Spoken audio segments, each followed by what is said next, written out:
हैं वो कोऑर्डिनेट एक साथ आ सकती हैं।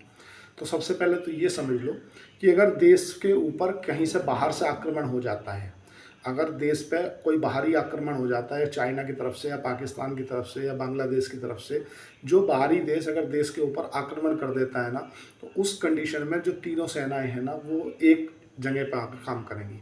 दूसरा, अगर देश के अंदर आपातकाल लग गया हो, मतलब कोई बहुत ज़्यादा इमरजेंसी आ गई हो जिस कारण जो सरकार है वो अस्त व्यस्त हो गई हो, तो उस समय पे राष्ट्रपति के मार्गदर्शन से या जो कैबिनेट ऑफ सिक्योरिटी है उसकी और रक्षा मंत्रालय, इन तीनों मंत्रालयों के अंतर्गत आके तीनों सेनाएं एक साथ आके काम कर सकती हैं।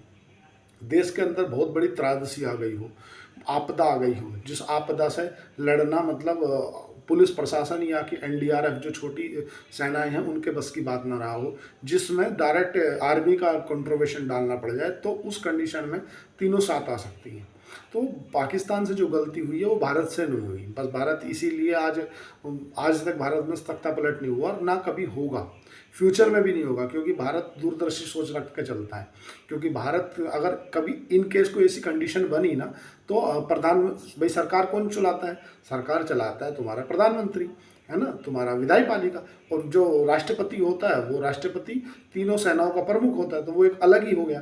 राज्यसभा कौन चलाता है? राज्यसभा का जो सभापति होता है वो होता है तुम्हारा उपराष्ट्रपति। तो इन केस अगर देश के अंदर कोई ऐसे हालात बन भी जाते हैं ना कि यार सरकार नहीं रही, मतलब सपोज करो सरकार गिर गई, तो उस देश उस कंडीशन में भी सेना का शासन नहीं आ सकता भारत के अंदर। उसका कारण ये है कि जो हमारी लोकसभा है ना, केवल लोकसभा भंग होती है, राज्यसभा कभी भंग नहीं होती, राज्यसभा हमेशा चलती रहती है। और राज्यसभा का जो सभापति होता है वो होता है तुम्हारा उपराष्ट्रपति।